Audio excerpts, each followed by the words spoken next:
Capítulo 13. Diário do Dr. Sievard, a continuação.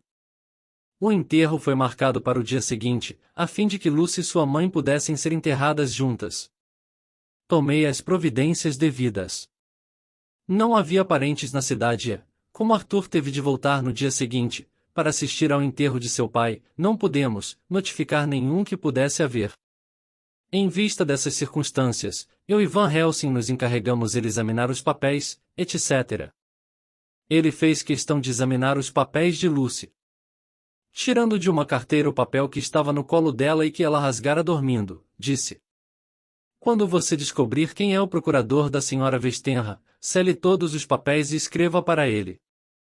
Quanto a mim, vou ficar aqui neste quarto e no antigo quarto de Miss Lucy, durante toda a noite, vendo o que há.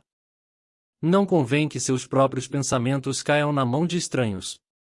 Arthur amanhã poderá cuidar dos papéis da Sra. Westenra, pois o enterro do pai dele foi hoje.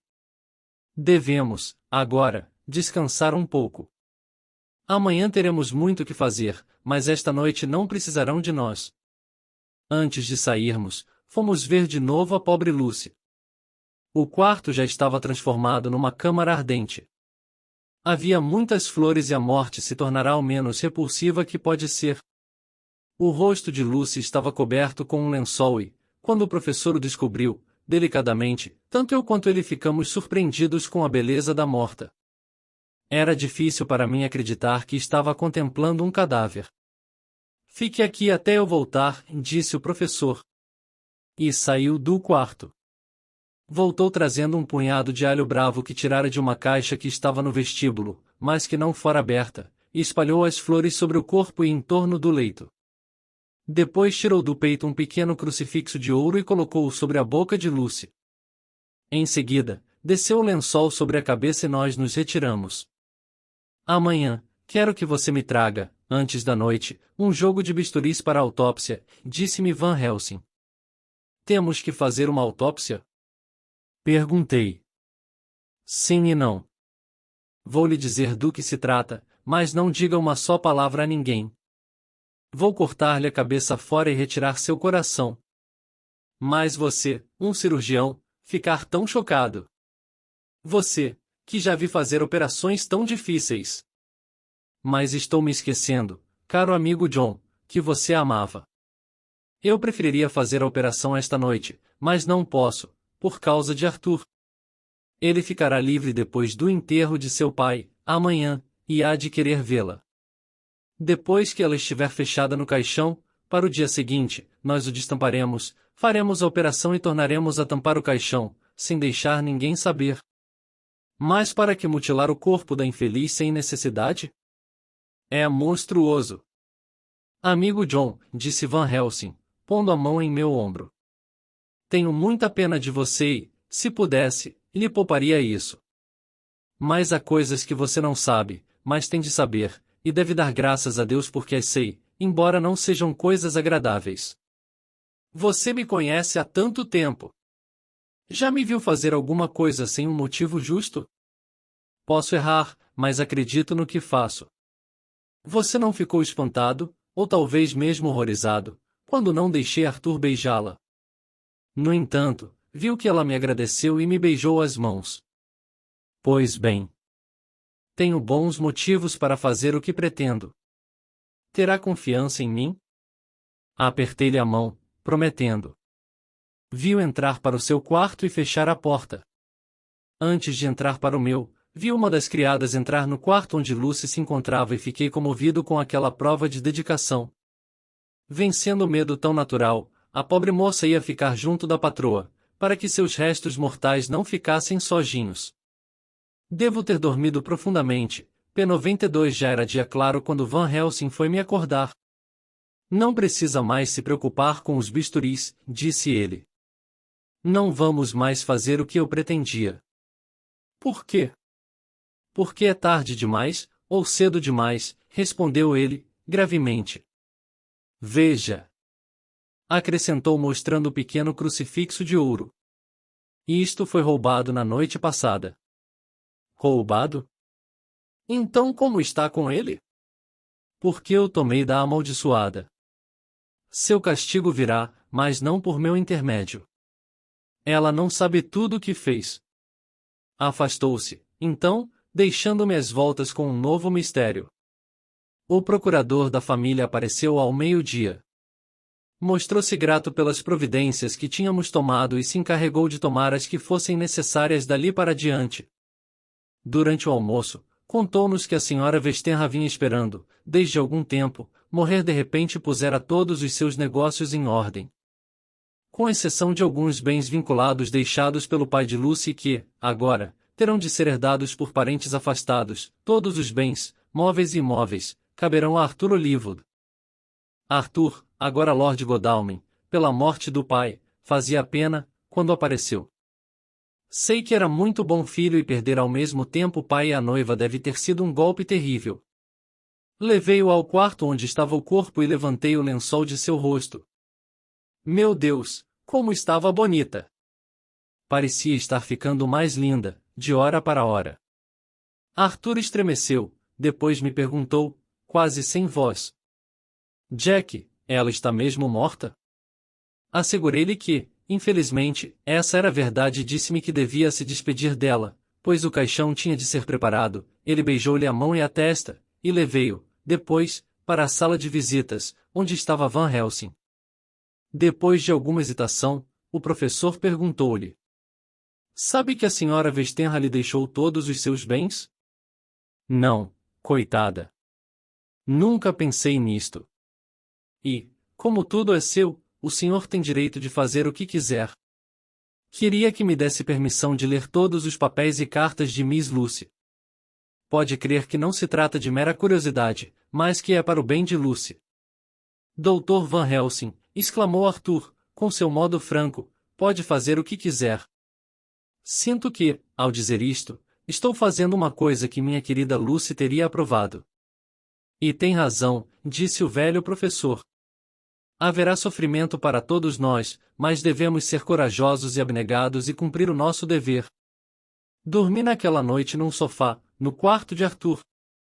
Van Helsing passou a noite em claro, andando de um lugar para outro do quarto e sem perder de vista o quarto onde se encontrava Lucy em seu caixão, rodeada de flores de alho.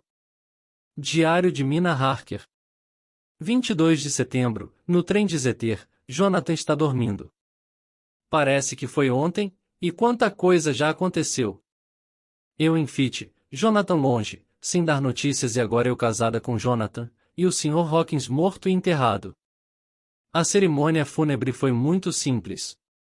Apenas estávamos nós, os criados, um ou dois velhos amigos de Zeter, seu agente em Londres é um representante da sociedade judiciária. Saindo do enterro, eu e Jonathan vimos um ônibus até o Hyde Park, onde estivemos durante algum tempo. Quando caminhamos de braço dado pelo Piccadilly, Jonathan exclamou, de repente, apertando meu braço: Meu Deus! Olhei e o vi que se tornara lívido. Acompanhando a direção do seu olhar, percebi que estava olhando para um homem alto e magro, de nariz aquilino, bigode preto e cavanhaque, que, por sua vez, olhava para uma linda moça. O rosto desse homem tinha uma expressão de maldade e seus dentes, que pareciam mais brancos por causa dos lábios muito vermelhos, eram pontudos como os de um animal. Está vendo quem é? Não, querido, respondi. Quem é? Sua resposta me chocou, pois parecia que não era comigo que ele estava falando. É ele em pessoa. Evidentemente, era presa de terrível emoção e creio que teria caído, se eu não estivesse ali para sustentá-lo. O homem, sem tirar os olhos da moça que passava numa carruagem, fez sinal a um carro que passava. Jonathan continuou olhando para ele e disse, como que para si mesmo: Acho que é o conde, mas ficou mais jovem. Meu Deus, se for mesmo. Estava tão preocupado que tive medo de desviar sua atenção perguntando-lhe por outras coisas e fiquei em silêncio. Continuamos a caminhar e sentamo-nos num banco do Green Park. O dia estava bem quente para o outono. Depois de alguns minutos, Jonathan fechou os olhos e adormeceu, com a cabeça no meu ombro. Cerca de 20 minutos depois acordou e disse, jovialmente: Que coisa, Mina! Como dormi! Desculpe-me ter sido tão grosseiro. Venha. Vamos tomar um chá, em algum lugar. Sem dúvida, tinha se esquecido tudo a respeito do sujeito moreno. Não me atrevi a perguntar-lhe. Mais tarde, que tristeza volta a casa, ainda vazia, com a morte do Sr. Hawkins. Jonathan anda pálido e abatido, e agora um telegrama de Van Helsing, dizendo: lamento comunicar-lhe que a Sra. Westenra morreu há 5 dias e que Lucy morreu anteontem. Ambas foram enterradas hoje. Quanta tristeza em tão poucas palavras. Diário do Dr. Sevard. 22 de setembro, e tudo terminou. Arthur regressou a Ring, em companhia de Kinsey Morris. Kinsey é um bom sujeito. Acho que está sentindo tanto a morte de Lucy como qualquer um de nós. Van Helsing está descansando um pouco, para a viagem. Vai esta noite para Amsterdã, mas disse que voltará amanhã à noite. Disse que tem negócios a tratar em Londres que o reterão durante algum tempo. Fui com ele levar Arthur e Kinsey à estação e quando voltamos, Van Helsing, na carruagem, começou a rir histericamente. Riu até chorar, tornou a rir e a chorar, muitas vezes, como uma mulher. Afinal, quando se tornou mais sério e eu interroguei, explicou. Estou rindo por causa da amarga ironia que há nisso tudo. Todos aqueles homens vestidos de branco, como anjos, fingindo ler os livros de reza, mas sem que seus olhos jamais encontrem as páginas e nós todos de cabeça baixa. E tudo por quê? Ela está morta, não está? Desculpe-me, amigo John, disse Van Helsing. Não demonstrei meus sentimentos para os outros, mas apenas para você, amigo velho, em quem posso confiar. Se você pudesse ver dentro do meu coração, enquanto estou rindo, teria mais pena de mim que de todos os outros. Fiquei comovido com o tom de sua voz e perguntei por quê. Porque sei, disse ele. The Westminster Gazette 25 de setembro. Um mistério em Hampstead. Está ocorrendo, nos arredores de Hampstead, uma série de acontecimentos que parecem se emparelhar com aqueles que fizeram surgir cabeçalhos berrantes como o Horror de Kensington ou A Mulher de Preto. Durante os últimos 2 ou 3 dias, várias crianças estiveram desaparecidas durante a noite. Todas elas eram tão novas que, ao serem encontradas, não souberam explicar onde tinham estado, mas todas se desculpavam dizendo que tinham estado com uma dama de branco. Todas desapareceram a altas horas da noite e 2 só foram encontradas na manhã seguinte. Supõe-se que a primeira criança desaparecida inventou que a dama de branco a convidou para dar um passeio e que as outras a imitaram. Há, contudo, um aspecto do caso que parece sério, pois algumas das crianças desaparecidas à noite apresentam ligeiros ferimentos no pescoço. Os ferimentos parecem ter sido produzidos por um rato ou cão de tamanho pequeno e, embora não tenham muita importância por si mesmos, parecem indicar que o animal que os produz tem um certo método. A polícia recebeu instruções para ter o máximo cuidado com crianças encontradas sós, especialmente muito pequenas, e com qualquer cão solto pelas ruas. The Westminster Gazette 25 de setembro. Edição extraordinária. O Horror de Hampstead. A Dama de Branco. Outra criança ferida. Acabamos de ser informados que outra criança, desaparecida durante a noite passada, só foi encontrada às últimas horas da manhã de hoje, no matagal do lado do Monte Shooter, lugar meio deserto. A criança tinha o mesmo ferimento no pescoço observado nos outros casos. Estava num estado de grande fraqueza e muito pálida. Quando melhorou, contou a mesma história, dizendo ter sido atraída pela dama de branco.